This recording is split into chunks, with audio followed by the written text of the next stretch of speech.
Good evening and welcome to Weaving Web3 with me, James. Me, Chris. And me, Stash. Today's another exciting week in the world of Web3 and cryptocurrency. We've got a few topics we want to talk about today. One of them is the new ERC-3447 wallets. Stash is then going to tell us about one of his Moon projects, a project that is not guaranteed, no legal advice, no financial advice on this channel, but that's the one. but Scrolls ZKP, I believe it's called. And then we're going to talk about something that's a bit timely. Hopefully this will come out before this happens, but you might not. It might have just come up, and it might be news for you. But about Mt. Gox's creditors getting some funds out of the liquidation. So, boys, I'm going to talk about the new type of wallets that were announced at ETH Denver. So, ERC 4337 is a very fancy way of saying we've got a new token type that we're going to use for crypto wallets. In simple terms, what these wallets are aiming to do is to give you a new type of crypto asset that gives you the same features as like sort of a traditional bank would do. So the main things they've been talking about are wallet recovery. They're going to change how that can function. Doing multi-sig of transactions. So we talk about multi-sig like, we've got our podcast, Stash and Chris are sick of me spending all the Ethereum, so they make it that one of those two has to approve every time I do anything. Bundling transactions, which is quite an interesting one. Putting limits on like gas and limits on amount you'll pay. And then also providing ways for gasless and sponsored transactions. I'll explain a little bit more sort of how that features in a sec, but I'll go through each one of those things I've just sort of touched on. So for wallet recoveries, at the moment, it's normal wallet, boys, you need your seed phrase, don't you? Yes. It's the only way of getting around it. But the one thing when you make a wallet, it's the one thing that like make sure you keep this somewhere. Yeah, absolutely, 100%.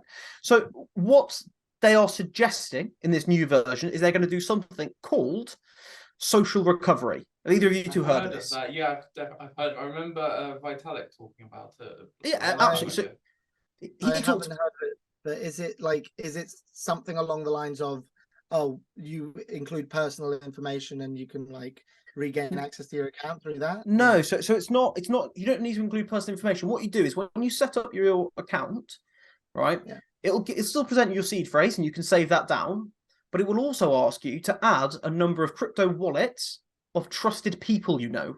So if we were a business, we could set up a Weaving Web3 wallet and we could add in all three of us as directors.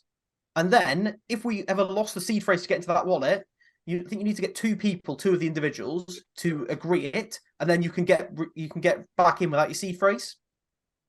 Is it bad that I'm instantly thinking how people can scam each other through this? I totally agree with you. Absolutely. Someone holds a gun to your head and you're like, oh yeah, I trust this. Well, not even that. Like a lot of crypto stuff is done online, right? With online friendships and stuff like that. And so you could have like someone that's trusted, right? And his friend or whatever, and they could easily just take your stuff. See, I think you're thinking too small on that. So what your trusted person could be, for example, could be your wife. Like you wouldn't trust it to your friend. Though you got to think about this. Like, who would you open a joint bank account with? Because that's essentially what you're doing. No, but you might. Do you know what I mean? You might have a partnership, but what it's designed for is actually you can give it to, say, your wife, but also you could give it to a financial institution. So you could leave one key with, do you know what? I trust Coinbase, potentially. So but do you mean, I'm not saying you do, but what I'm saying is you could do that, or an accountant, or you could have whoever it was, or parents, kids' accounts, for example, could have both their parents on it, right? It's just like a sponsored post for James to crypto accountant James. Or you could use an accountant, But you could use. Most people wouldn't, to be honest with you. Most people don't trust their accountants that much. But what this is designed for is You're saying we shouldn't trust you, James. No, I'm saying you absolutely should trust me. I said most of my clients wouldn't give me access to their banks, and I wouldn't ask for it because I'm trustworthy. But the idea of it is the wallet recovery is that you could have a way of getting your seed phrases out in a low low issue situation, because obviously remembering a seed phrase or whatever, if you got hit by a car, if Chris is the only one that knows his seed phrase and he's dead, how do we get into the wallet? So the situations like that go, okay, my wife's got my access, and as does my brother, and those two could get into it if they wanted to. So that's one thing they're adding, and I think that's pretty interesting. And yeah, there's room for abuse, but it seems better than the option of just you forget your 12 words, you're done. Yeah, because Well, at the end of the day, also do, you could have two random wallets. You could create your two other random wallets, and you could set Yeah, yourself. absolutely, you could. yeah. Absolutely, you could self-auth with yourself. Let's So, say like, on your I- ledger, you have your ledger, and you could do that easily. I Yeah. like what you said about someone dying, because I'm 100% sure that has happened. Someone with a load of absolutely. crypto, right? Oh, 100%. Has ended up dying, not giving his seed phrase or anything out to anyone, and his family don't ever get to access that. 100%. Yeah, it must have happened all the time. So I think having that built into Ethereum is a very, like, having that wallet option is great. And like, so Sash said, yeah, you could auth yourself or you could auth trusted individuals, but the idea is that you are then picking who can ever auth. And, you know, I'm sure the situations as well where you might get divorced, you might go, I don't want my wife on there, but as long as you've actually got your seed phrase and you're in your account, you could add or remove those people. And potentially you could have it, I'm sure they could build in some system where it said you can only have X amount, you can add one person every month or something to stop someone logging into your account with your seed phrase, adding two people and switching it over to them, or have other bits that go into that. So that's one thing they're saying they're bringing in. The other is multi-sig. So multi-sig, I like that. Multi-sig is, again, obviously we're here at a 3. I need to be approved to send a transaction.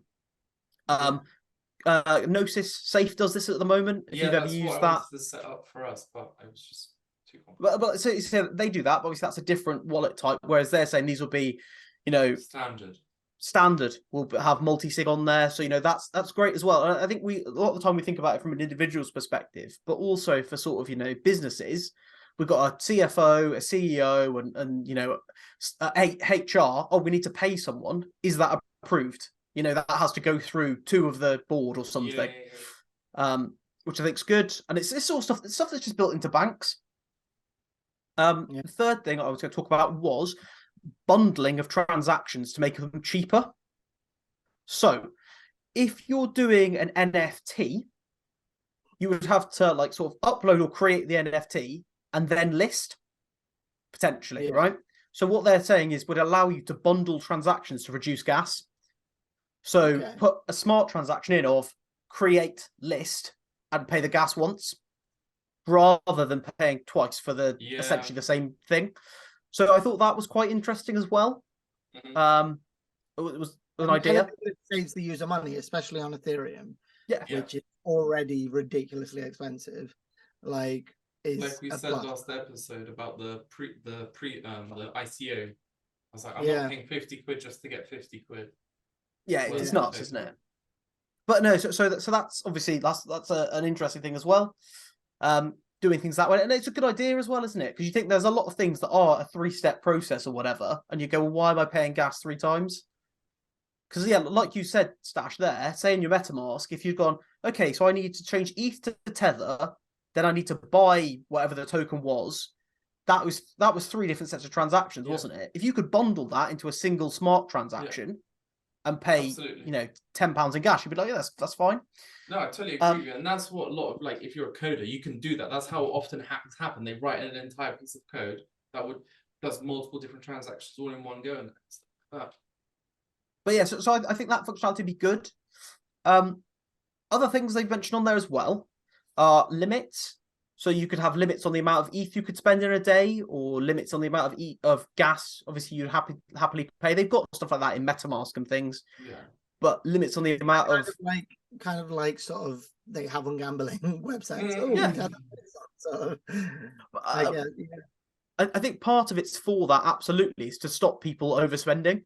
You know, set this when you're calm and you're not trying to get on the hype or whatever, and just protect yourself a little bit. They also were saying about putting authentication in there with either a password, trying to do a transaction over a certain amount. So if somebody goes onto your account and tries to send all of your Bitcoin away, it freezes your account until you have your password input. So if someone does get into your account, then it doesn't get spammed, you don't get rug pulled essentially. Yeah. And obviously the person doing that to you wouldn't know what your limit was. And they could do it. Be able to set your own limit is what you're saying. Yes. Yeah, you could set your own limit so that you could say at this limit, I will then get a note. Either they said password or two-factor auth. So obviously two-factor auth would be more secure, but to do either way. And I think again that would be great because the amount of people that get hacked. Yeah, absolutely. Clicking on some dodgy link, like it's insane. Yeah, and for so much as well. Like they end up losing like hundreds of thousands of dollars of things as well. Yeah. And have the two-factor auth linked in, probably not to a mobile number because SIM swapping's not that hard really. And not have it linked into an email address either, because again, if they've got access to your crypto wallets, they've probably got access to your emails. Because to be honest, that's normally where people find people's seed phrases and stuff. I'd imagine you get into people's emails is quite easy, and they've sent it to themselves, or they've taken a photo and it's on like Google Photos or something. That's all the normal stuff. But yeah, so I thought that was pretty interesting and a good little bit of customer protection. And this last one's interesting. Okay, so they were going to add the functionality for gasless and sponsored transactions. What does that mean? So there will be the potential for free transactions on ETH. Seems suspicious. Okay? No. So Ethereum could put in free transactions, maybe for certain events or for certain days or for certain people. They could go, okay, they don't have transaction fees at the moment, right? So depending on what you did, I don't know. They haven't really explained more into what would be gasless, but they say they're building in the functionality to allow that. I think some of that might link round to the fact of, like, obviously ETH2, the build-up is to get away from gas fees. So I think they're building in that functionality now, even if it's not possible. I was going to say, is that because the transaction amount will be so much higher on ETH2, like the transactions per second? That's what I think it is, but they're putting in they're building these wallets for ETH2 as well, I think. Do you know what I mean? They're gonna come out before ETH2 does, but they want them to be ETH2 ready. Yeah. The other thing that was interesting was, in the meantime, and even after that, allowing sponsored transactions, so that if a company was doing, say, an NFT launch, they could say, we'll pay the gas if they wanted to. That is cool. No, I like that. That's a cool idea. That would be great. Although I, again, being the playing devil's advocate here, right? What's to stop someone being like, oh, I'm uncapping my thing, I'm uncapping my gas, I'm going to go in and make it super expensive because I hate this company. No, you make a good point. I wonder if potentially what they could do, I don't know if this is the way it's functioning, potentially you could just prepay. So look, we've got a mint of 10,000. This is what the gas fee is going to be. We'll prepay you that today, and all of our transactions there, you just let go through at highest priority or something. And you've paid them a month in advance. They've got the smart contract, and then the network just goes, yep, all of these ones go through as soon as the person clicks. So potentially it could actually take gas wars out of NFT launches. I mean, that would be amazing. Like if gas wars became non-existent, like. I think they will do in the fullness of time, but I think that's one way potentially they said that companies could get around that. Or that, companies doing like an ICO could say, we'll pay the gas fees on all our ICOs. There's bits like that people could do. The other thing that was mentioned was using a pot of stable coins to pay your gas fees. I heard of that as well, yeah. So you could have a load of USDT sat on your account and you say that's for gas. So that you've then got more of an understanding of what you spent on gas and what you've actually spent on transactions. Again, that's a really good idea. I think all of these are really good ideas, to be honest with you. Definitely. Like it seems very well thought out. The thing is, though, ETH, they make a lot of money. Do you know what I mean? It's not like they haven't got any very smart people working for them. They obviously do. Yeah. But that was essentially all that they've got in there. And the idea from that was that all those UX and quality of life changes are going to make the new crypto wallets, way more like banks, way more usable, way more user friendly, and just more built for what people actually want to do. So yeah, I don't know if you boys had any additional thoughts on those, but I thought all of that. I saw it. Pretty They're talking about ETH interesting. Denver, and I just thought it seemed great. You're going to NFT Paris. I meant New York, right? I'm not. You're not. Oh. No, my boss is going to NFT NYC. NYC, that's I think. And he's That's not taking you. He's not taking me. I've just got back from NYC, so I'm not going immediately back. But no, I haven't been able to swing that yet, mate. He bought me 2 NFTs this week, but he doesn't like me that much. The thing is, right, because obviously we were at blockchain economy, me and Stash, the other day. Obviously, if you haven't seen our videos previously that we've uploaded from doing all those interviews and stuff like that. But yeah, so there, because we got asked what our 3 favorite cryptos were, weren't we? By Crypto Jamie. Jamie, shout out. No, it wasn't Crypto Jamie, was it? It was shout him out. Shout him in. Shout him in quickly.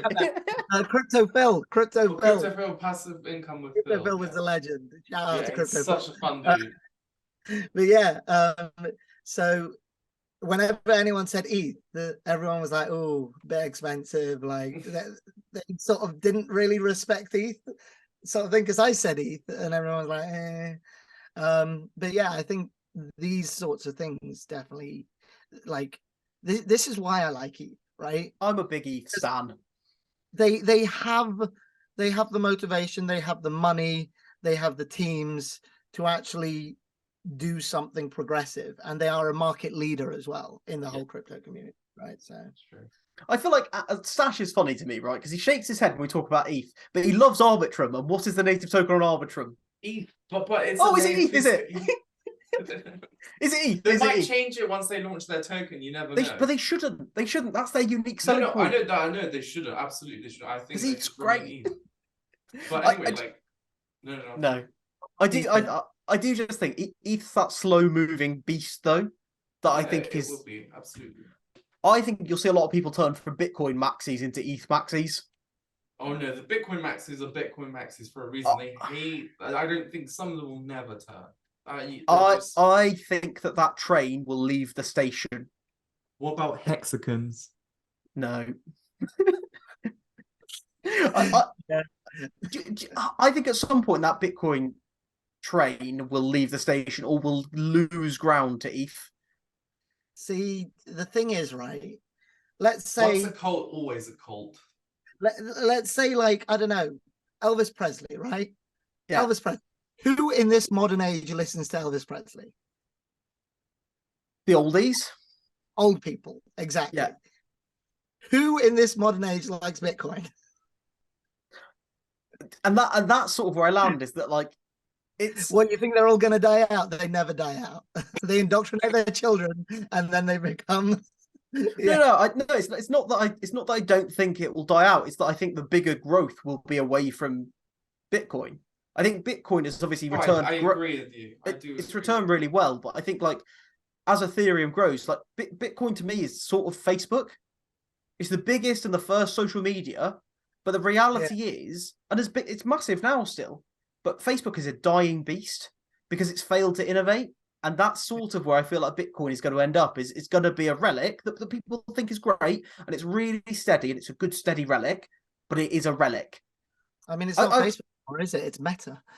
I've talked before about Bitcoin being gold and Ethereum being oil, and that is my stance. Is that Bitcoin is a bit archaic, but a good value and good wealth, but that the utility of Ethereum and other tokens like it will overtake, and the world will run on Ethereum, or on, do you know what I mean? On tokens like that, things that have actually got utility. Layer 2s as well on ETH and stuff, yeah. Right.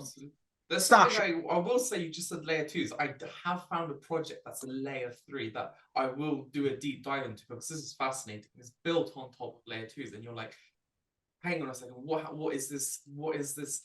Like, it's going to be like, not saying it's the next big thing, but I understand that it's going to be built on top layers. It's going to be faster, whatever. Like, I literally just found it before the podcast, but I think it would be an interesting thing to talk about. But layer 3s might be a thing. Doesn't Minima have a layer 3 and layer 4 or layer 3 on that. Its mini dApps are on layer 3, aren't they? I know it's not. I know it's not the same as sort of the full chains, is it? I don't know. I don't remember. We'll skip what past their that. Skip architecture was. past that because I'm not that well informed on them. Stash, right? I've just backed up. We bashed Bitcoin a bit. Talked up Ethereum. Tell us about Scrolls ZKP. So yes, as you were saying, Scroll ZKP is the next big project that I mentioned a long time ago, before the recent funding round that's made them worth 1 billion. And they're in pre-alpha. So basically there is a super amazing scaling solution that uses a ZK technology, which allows for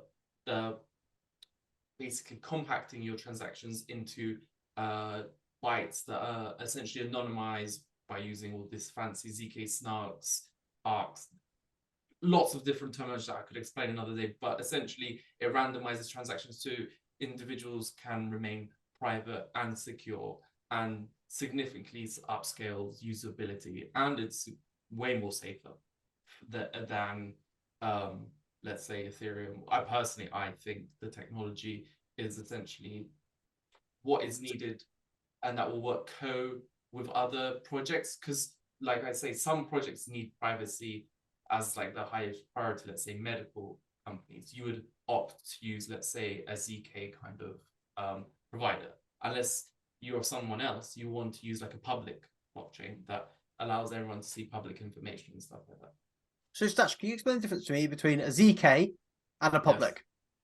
Yes. Oh my god. So a public blockchain is basically like Ethereum. You can see every single transaction of what this individual, okay, your wallet holds 10 ETH, something of this token and that token. But with ZK technology, you will be able to, let's say, share, like, let's say you want to do proof of reserves, but without revealing each wallet.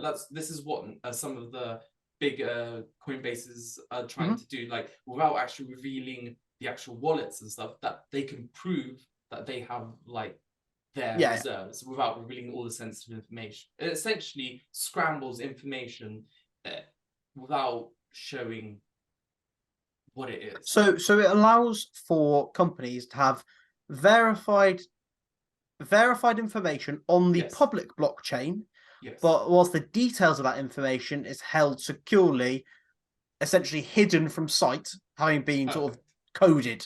Yeah, yes, is that okay? So what other advantage does it give? Does it give additional scalability like an Arbitrum does? Yes, you could, transactions are going to out the roof significantly more. Like, I haven't read the whole white paper, but and they're all in pre-alpha, but transactions are significantly larger than anything that Ethereum can handle right now. And yeah, I really like this project, and I will do a detailed thread on it. Like, it's harder for me to say it to people, but I can write you down an entire thread of telling you why this technology is superior than that technology, why you should use this and that, which I will be launching a thread post, a weekly one on weaving Web3. So excellent. So can I ask you a question, Stash? Yes. So I understand why people would want to do this, right? So I don't want everyone to see where I've got all my ETH stored, right? Yeah.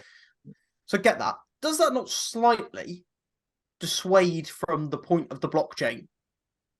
Well, being that, do you know what I mean? Because then you're trusting that the people who run that network are acting in good faith. And do you see what I mean? Like, I'm playing devil's advocate. No, I totally understand what you're saying. Like, in every industry, you have information that wants to be known, like, and some of that's not known, especially in the medical profession. You don't want your documents being leaked or that you've got, I don't know, this disease or this genetic disorder, do you? So that's why you want your information safe. And yeah, I do understand, like, that the people can be malicious. You don't know where you're sending data potentially to someone. That's the thing. So, like with medical documents and stuff like that, you want that to be private, but you want that to be accessible in certain situations.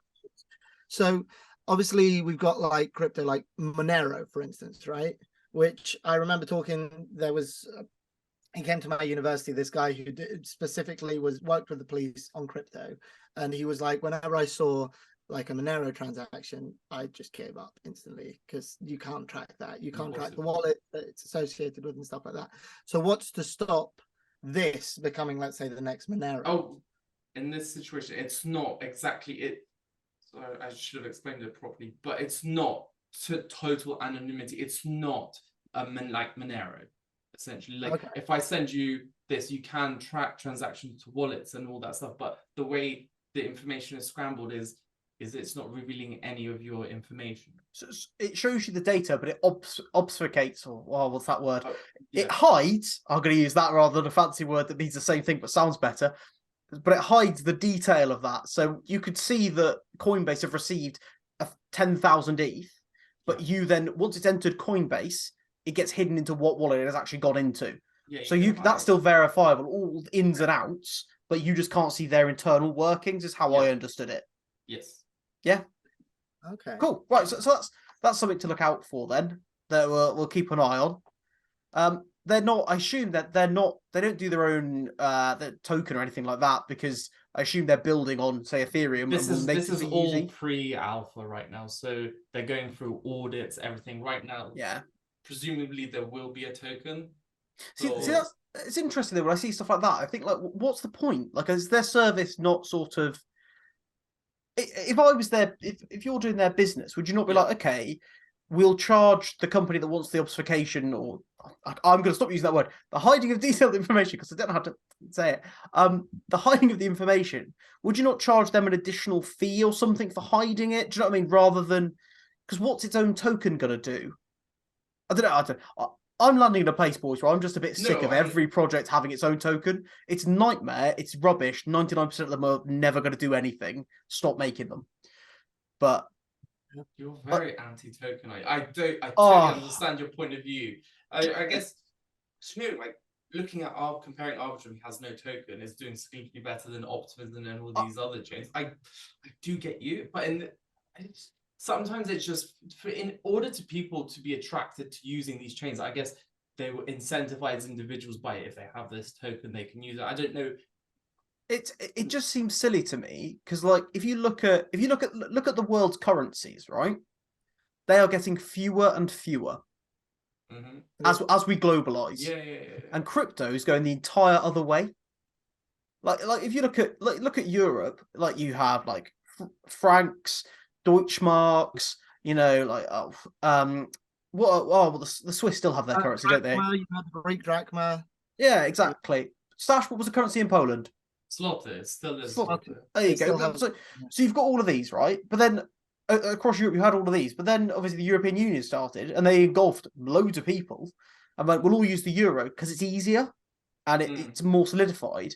And I look at all these tokens. not hey, the Greeks are over there milking Europe's. But so we did. Sorry, I'm too political. Captain Brexit in the corner. So we've sort of moved away from that in the fiat world, and it just seems bizarre to me to flood it with all these tokens, of which most of them are going to be rubbish. It just seems like a silly thing to do to me. It's like, I get why people do it, because it's a good way of getting people to invest in your project, but ultimately a lot of them die. I don't know.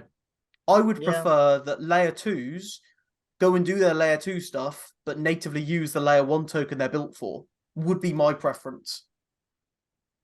Provide your utility, but I suppose that potentially those layer 2s are going, well, our payment is our token going up in value. Probably is what's happening.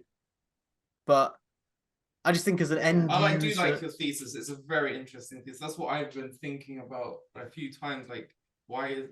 Yeah, but it's fun. You can make money. Stop taking away my job. I'm airdrop hunting for us all, guys. Stash, I completely get it. I just feel like long term, I feel like we're in the Wild West, is what I feel like with crypto half the time. You're probably right. Maybe they'll one day be like, okay, actually, let's learn it. I mean, we kind of are, to be fair. Oh, we are. This is like, so we're kind of getting to a stage where people are starting to pick up on, oh, wait, this crypto thing might actually catch on. Right, when they get news articles about like banks actually incorporating them and taking them on and taking clients and getting them to invest in them and stuff like that, people are like, oh, I don't know, what's it called? MILF token made millions. Whoever made that made absolute millions. Like, maybe I can do it too. But that obviously brings the wrong crowd to the scene as well, because it brings people who are just in it to, one, scam people, and two, just make money without really caring about any of the technology, right? Yeah. And this isn't a topic I'm going to talk about this week, because I think we've got enough to talk about. But I've said to these boys about, I'm not sure that so many people should be allowed to create these financial assets, because essentially a load of tokens are just scams. Straight up, they're, by every definition of the word, they are scams, they are Ponzi schemes, they are pyramid schemes. And obviously, like We the did UK, meet one of these projects at Blockchain Economy, and I've seen them doing the same at other conferences. We can't say which ones, just in case. but like, you see a lot of these people that are doing this stuff, and I'm like, it's just scammy. And you're hiding in crypto because it's new and it's unregulated, but you're just scammers. And I think the people aren't protected by the fact that it's allowed to happen. You know what, as well, I think crypto, especially for me, and like I'm sure for you guys as well, crypto's exciting. Oh, great. You're really excited about the opportunities and the prospect for crypto, right? So with your excitement, you're going to get carried away. And this guy over here is going to maliciously try and sort of take on the fact that you're excited about this and make it work for him and make him a quick buck. Yeah, 100%. And this is the thing, though, that I struggle, because I see people who've been scammed or whatever, and you talk to them and you go, it's awful. You know, if people have lost money, it's absolutely awful. And I just think that a lot of people are being tricked, and it's difficult because obviously the way the blockchain works, you can't really regulate who creates tokens. But I would potentially, like, and obviously you have them, you have like blue chip tokens, but people are attracted to these new tokens, the altcoins, because that's where the big gains are.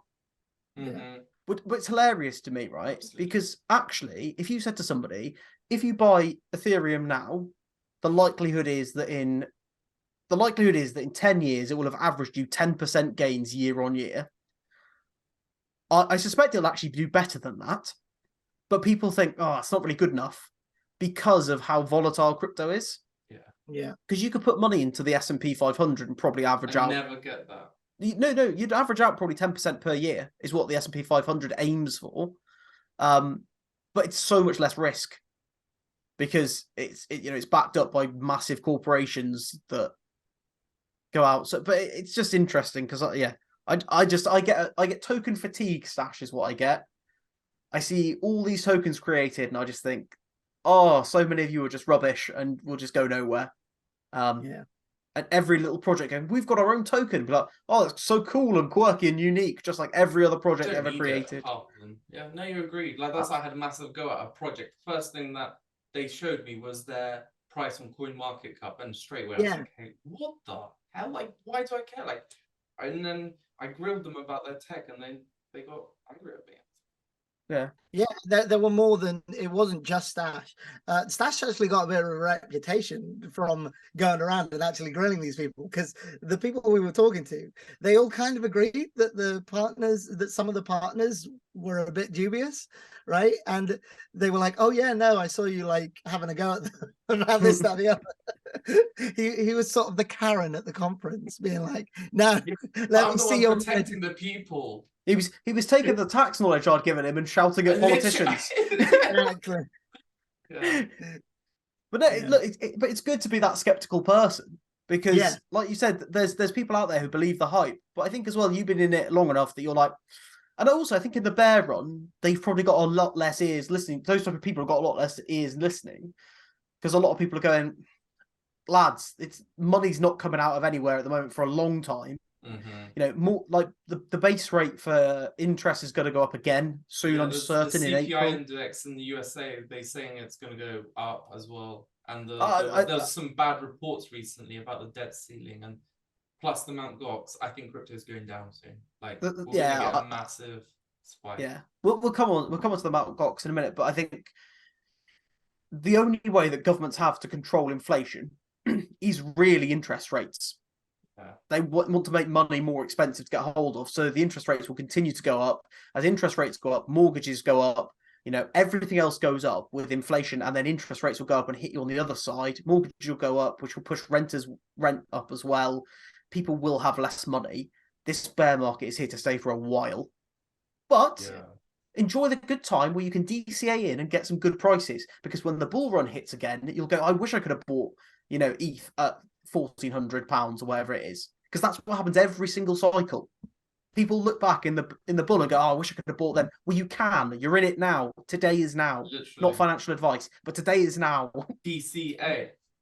You can get it on something that Stash is wearing as well, right? Yeah, A bit I don't know. We've met these amazing people. Honestly, I literally first thing I said to the centralized exchange people was like, I don't trust you, and that's why I do fully decentralized. But once I met the real people, and like they understood me, because they were like, yeah, we get it. Like, I want to meet the people, the authentic people behind the company and what they stand for and mean, and like. We were just chatting. They were like some of the friendliest people ever, and like Chris and I were just, I don't know. I think you should take her, because you had some really good chats with them. Yeah, no, they're sort of some really nice people. So we talked to OKX as well, and we talked to BitGet, and these are like multi-million, even billion-dollar companies, right? Obviously, each individual, they just work for the companies, but they are sort of big players in these companies, right?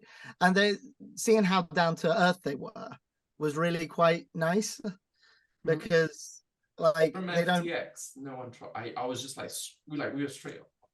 And they were all really they were really encouraging about us doing this podcast, because we were there sort of supporting the podcast, right? So we were telling everyone about it, and they were all like, oh yeah, no, we'll send you an affiliate code or whatever, like this, that, the other. Yeah. Oh, we sponsor Manchester City, so we'll get you in a game at Manchester City. Okay, so and I must say, like, I've been fiddling about on the browser and my mobile app on BitGet, and I've got about 10 different crypto exchanges apps. By far, not being biased, because they've given us an affiliate. It's easy, and they've got a beginner's guide for everything. They explain what futures are, what spot trading is, and the other exchanges do have them, but they're just not fun to read. And everything that they do is just for the simple person. If I'm honest, I've never downloaded it. I'll go and do it from our affiliate link in a minute. And use our affiliate link. Yeah, which is down in the description. So yeah. Excellent. Thank you so much, BitGet. Cheers, boys.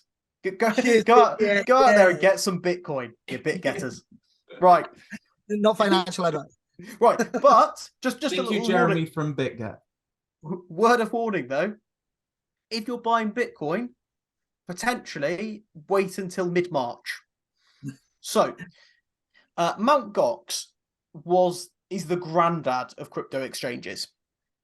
Mt. Gox was the largest exchange, had tons and tons of volume going through it, started in 2010 and stopped in 2014. Mt. Gox had lots of problems in that it was the exchange for Bitcoin when Bitcoin was almost exclusively used for a lot of illicit activities. You could buy substances or items on there for things you'd like to do. Now, you could buy whatever you want, Chris. Things were available for sale, okay? We'll put it that way. I remember that was the first time I heard about Bitcoin, when my friend was looking into buying like a how to scam Amazon thing. Oh, there you go. But so a lot of that illicit activity went through Mt. Gox. Therefore, if you combine illicit people, technically competent people who do scams and do advanced things like that and do hacking, etc., what you end up with is your exchange getting hacked. And they had, I think it was 200,000 Bitcoin stolen, which had a value of $115 million at that time. Mt. Gox then shut down and did what FTX have done, where they had a load of creditors. Now, that happened in 2014, I believe, potentially early 2015. It's taken until now to recover any assets they can and to start to pay out creditors. What that means, though, is from the 10th of March is when the start date's in there, 137,800 Bitcoin, of which people had originally put that money in 2014 when it was worth, what? About 11,000, that's the average price by. $11,000 was the average price, wasn't it? Now worth, what is it? What's it today, boys? In dollars? Any idea? 25K right now? 25 in dollars, yeah. Yeah. Oh, yeah. 23. So there you go. So that's fine. So everyone pulling Everything's out. in profit. There's no. Everything. Yeah, 2x profit. So what we could see potentially is a dump of $350 million of Bitcoin into the system. Now, obviously, not financial advice or anything like that, but an input of that much Bitcoin into the system huge is selling likely to create a massive sell pressure. liquidation. It's going to cause cascade effects. Yeah, and sell pressure will push down prices typically. And obviously, the market follows Bitcoin. So, sort of whatever cryptos you've got, unless they're stable coins, probably, will margin trading, get called and stuff like that. Like, yeah.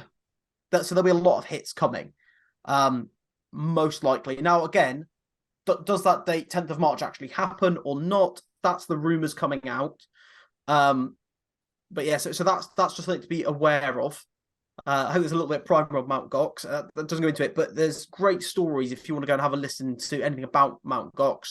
There's a very good podcast which is called. It's not called. I will find you its name. It's called Darknet Diaries.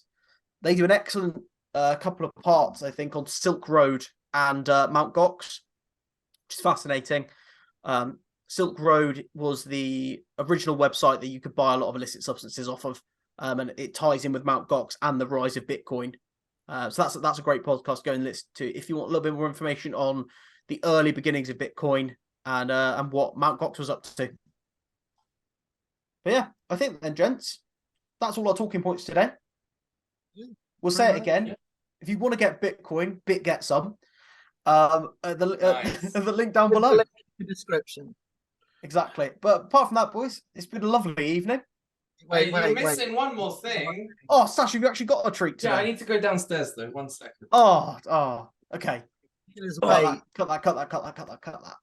And uncut.